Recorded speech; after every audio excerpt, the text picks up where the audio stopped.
നല്ല കമൻറ്റ്സ്, നല്ല മെസ്സേജസ്, നല്ല റിയാക്ഷൻസ് ഓൺലൈൻ മീഡിയയിൽ നിന്ന് കിട്ടിയിട്ടുണ്ട്. അത് ഒരുപാട് സന്തോഷം തരുന്ന കാര്യം തന്നെയാണ്. അപ്പോൾ നമുക്ക് സ്ട്രേറ്റ് ചോദ്യങ്ങളിലേക്ക് കിടക്കാം അല്ലേ? Okay, shoot.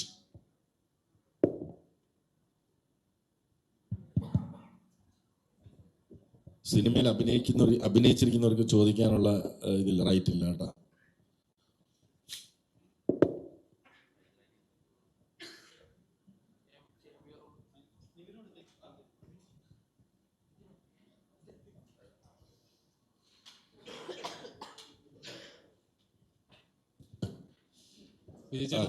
ചോദിക്കുന്നതിന് മുമ്പ് പറയാം, മൈക്ക് അങ്ങോട്ട് പോയതുകൊണ്ട് പറയാം. കഴിവതുമല്ല, ആട് ഫ്രാഞ്ചൈസി കുറിച്ചും ആടിനെ കുറിച്ചും നമുക്ക് ചർച്ച ചെയ്യാം. അതിനാണിത്. തീർച്ചയായും. അപ്പം വിജയേട്ട, ഇപ്പോൾ എൻ്റെ ആട് 3 ഇറങ്ങുന്നു എന്ന് പ്രേക്ഷകരിലേക്ക് എത്തുമ്പോൾ തന്നെ ഓൾറെഡി ഒരു എക്സൈറ്റ്മെന്റ് ഉണ്ട്, പ്രേക്ഷകർക്ക് ഉണ്ടാകുന്ന ഒരു എക്സൈറ്റ്മെന്റ് ഉണ്ട്. ഇപ്പം ഓരോ ക്യാരക്ടറിനെ റീഇൻട്രൊഡ്യൂസ് ചെയ്യുമ്പോൾ ഉണ്ടാകുന്ന ഒരു, നിങ്ങൾ ചെയ്ത പ്രൊമോഷൻ രീതി എല്ലാം ഡിഫറെൻ്റ് ആണ്. ഇപ്പോൾ ട്രെയിലർ ഇറങ്ങിയ സമയത്ത് എൻ്റയർലി ഫസ്റ്റ് പോസ്റ്ററൊക്കെ ഇറങ്ങിയ സമയത്ത് ഇത് ആട് 3 എന്താണ്, വിൻറ്റേജിലോട്ടാണ് പോകുന്നത്, എന്താണെന്നൊരു ഗ്രാഫ കിട്ടുന്നില്ല. ട്രെയിലർ ഇറങ്ങിയപ്പോൾ വേറൊരു, എല്ലാം കൺഫ്യൂസ് ചെയ്ത്. എന്താണ് ശരിക്കും പ്രേക്ഷകർ ആട് 3 എക്സ്പെക്ട് ചെയ്യേണ്ടത്? ഒരു ഫൺ റൈഡ് ആണോ? തീർച്ചയായും. കാരണം ഇന്നലെ ട്രെയിലർ കണ്ടു കഴിഞ്ഞപ്പോൾ തന്നെ ആളുകൾക്ക് മനസ്സിലായത് നമ്മുടെ രാജാവിൻ്റെ ക്യാരക്ടറൈസേഷൻ ഒരു പ്രത്യേക ഘട്ടത്തിലെത്തുമ്പോൾ നിങ്ങൾ കണ്ടതാണ്. നമ്മുടെ സിനിമയുടെ സ്വഭാവം പൂർണ്ണമായും വെളിവാക്കുകയാണ്. അപ്പോൾ ഇത് കണ്ടപ്പോൾ തന്നെ ഒരുപാട് ഇൻട്രസ്റ്റിംഗ് ആയിട്ടുള്ള തിയറീസ്, സ്പെക്യുലേഷൻസ്, അങ്ങനെ ഒരുപാട് കാര്യങ്ങൾ ഓൺലൈനിൽ ഫ്ലോട്ട് ആവുന്നുണ്ട്. എന്നാലും ഏറെക്കുറെ നമ്മൾ പറയാൻ ആഗ്രഹിച്ചത് തന്നെയാണ് ആളുകൾക്ക് മനസ്സിലായിരിക്കുന്നത്. നിങ്ങൾക്കിത് ആദ്യത്തെ സെക്ഷൻ ഓഫ് പോസ്റ്റേഴ്സിൽ നിന്നൊക്കെ തന്നെ നിങ്ങൾക്കൊരു ക്ലൂ കിട്ടിയിട്ടുണ്ടാവും. ഒരു കാലഘട്ടത്തിൻ്റെ കഥ കൂടിയുണ്ട് നമ്മുടെ ആട് 3-ൽ. ഇത്തവണ നമ്മൾ ഒരു ടൈം ലൈനും കൂടി കൂടുതൽ അവതരിപ്പിക്കുന്നുണ്ട്. അത് നിങ്ങൾക്ക് ഏകദേശം മനസ്സിലായി കാണും. അപ്പം മറ്റൊരു ടൈം ലൈനിൽ ഒരു ഭൂതകാലത്തിൽ എന്ന് വിളിക്കാവുന്ന ഒരു കാലത്തിൽ ഇവരുടെ ലുക്ക് ആൻഡ് ഫീലുള്ള മറ്റൊരു കൂട്ടം പുതിയ ക്യാരക്ടേഴ്സ്, ഒരു ആട് 1-ൽ എങ്ങനെ ഷാജി പാപ്പനും സർബത്ത് ഷമീറും അറക്കലവും ഒക്കെ വന്നോ അതുപോലെ ഒരു കൂട്ടം ആളുകൾ കൂടി നമ്മുടെ ആടിൻ്റെ യൂണിവേഴ്സിലേക്ക് വരികയാണ്. ആക്ച്വലി ആട് സിനിമാറ്റിക് യൂണിവേഴ്സ് എന്ന് നമ്മൾ പറഞ്ഞൊരു തമാശയ്ക്ക് പറഞ്ഞു തുടങ്ങിയതാണെങ്കിലും ഇപ്പം ഒരു 6-7 പുതിയ ക്യാരക്ടേഴ്സിൻ്റെ അഡീഷൻസോട് കൂടി നമ്മുടെ യൂണിവേഴ്സ് ഒന്നും കൂടി വലുതായിരിക്കുകയാണ്.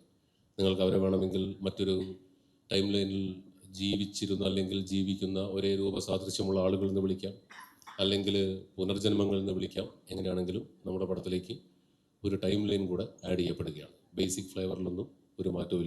നമ്മുടേത് ഹ്യൂമർ പടം തന്നെയാണ്. അത് നിങ്ങൾ കണ്ടതാണ് ട്രെയിലറിൽ.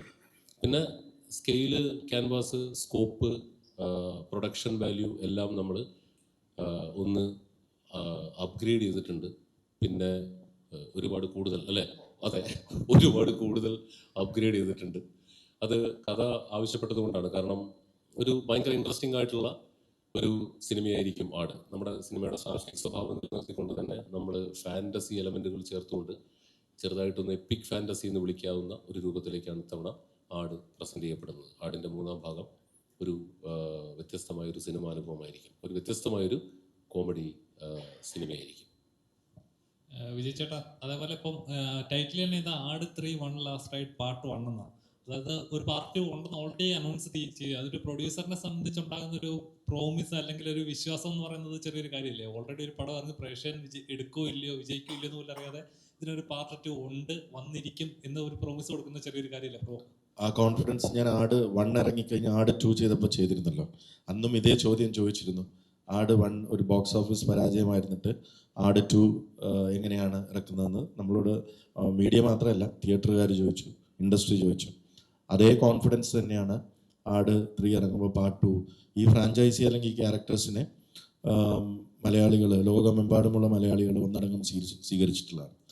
അപ്പോൾ അതിൽ ആ ഫ്ലേവറും നമുക്കറിയാം, ഓഡിയൻസ് എന്താണ് പ്രതീക്ഷിക്കുന്നത്.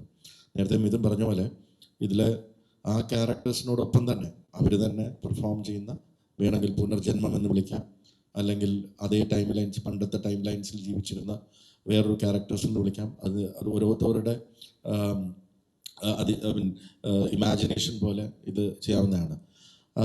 അപ്പോൾ ആട് 2-ൻ്റെ ആട് 1 കഴിഞ്ഞ് ആട് 2-ലേക്ക് ഞങ്ങൾ വരുമ്പോൾ ഞങ്ങൾക്ക് മനസ്സിലായ ഒരു കാര്യം, ഈ ക്യാരക്ടേഴ്സിനെ ആളുകൾ ജനങ്ങളോട് മനസ്സുകൊണ്ട് സ്വീകരിച്ചു കഴിഞ്ഞു. അപ്പോൾ അവർക്ക് ഇഷ്ടപ്പെടുന്ന രീതിയിൽ ആ ക്യാരക്ടേഴ്സിനെ നമ്മൾ ഒരു കഥയോടൊപ്പം അല്ലെങ്കിൽ ഹ്യൂമർ ഫ്ലേവറോടൊപ്പം കൊണ്ടുവന്നാൽ മലയാളികൾ സ്വീകരിക്കുമെന്നുള്ള ഉറപ്പ് ഉള്ളത് കൊണ്ടാണ് ആട് 2 അത് ജനങ്ങൾ 2 കൈ നീട്ടി സ്വീകരിച്ചു. ആട് 3 വരുമ്പോൾ നേരത്തെ മിഥുൻ പറഞ്ഞ പോലെ ഇതിൻ്റെ സ്കെയിൽ വലുതാണ്. ഇതിലൊരു കുറച്ചും കൂടെ ഡെപ്തുള്ള ഒരു സ്റ്റോറി ഉണ്ട്. മറ്റത് ആട് 1 മിഥുൻ പറയുന്നതായിരിക്കും കറക്റ്റ്, നീലക്കുട. അപ്പം എന്താണ് ഇതിൻ്റെ വ്യത്യാസം എന്ന് ചോദിച്ചാൽ, ഇപ്പോൾ ആട് 1 നമ്മളൊരു പെട്ടിയിലടച്ച നീലക്കൊടുവേലിക്ക് പിന്നാലെ ഓടി. ആട് 2 നമ്മളൊരു പെട്ടിയിലടച്ച ഒരു കമ്മട്ടത്തിൻ്റെ പിന്നാലെ ഓടി. ആട് 3 ആ ഓട്ടം പാപ്പനും സംഘവും തുടർന്നു കൊണ്ടേ ഇരിക്കുന്നു. 2 ടൈം ലൈനിൽ ചിലപ്പോൾ ഓടിയെന്ന് വരും. ഇത്രേ ഉള്ളൂ വ്യത്യാസം. ബേസിക്കലി ആ പഴയൊരു ടൈം ലൈൻ സൃഷ്ടിച്ചെടുക്കാൻ ഇത്തിരി കഷ്ടപ്പെട്ടു. അത് നിങ്ങൾക്ക് കാണുമ്പോൾ മനസ്സിലാവും. ആ കോൺഫിഡൻസ് തന്നെയാണ് പാർട്ട് 3 എടുക്കാനും. നമുക്കിപ്പോൾ പാർട്ട് 2 എന്തെങ്കിലും പോരായ്മകളുണ്ടെന്ന് ജനങ്ങൾ പറഞ്ഞാൽ ഞങ്ങൾ ഈ ഫ്രാഞ്ചൈസി എന്ന് പറയുന്നത് അടുത്ത പാർട്ടിൽ കണ്ടിന്യൂ ചെയ്യുന്നു എന്നുള്ള ഉറപ്പ് നൽകുന്നത്. അത് സിനിമ കാണുമ്പോൾ നിങ്ങൾക്ക് മനസ്സിലാവും അതെന്തുകൊണ്ടാണ് അങ്ങനെ പറയുന്നതെന്ന്. അത് ആദ്യം ഞങ്ങൾ പറയാതിരുന്നത്, ഈ ഓൺലൈൻ മീഡിയയിൽ ഒരുപാട് കഥകൾ വരട്ടെ ഓരോന്നായിട്ട് വരട്ടെ എന്ന് പറഞ്ഞിട്ട് നമുക്ക് ട്രെയിലർ ഇറങ്ങിക്കഴിഞ്ഞിട്ട് അതിലൂടെ അത് ജനങ്ങളിലേക്ക് എത്തിക്കാം. എന്നിട്ട് അതിൻ്റെയും കൂടെ ഭാഗമായിട്ടാണ് ഈ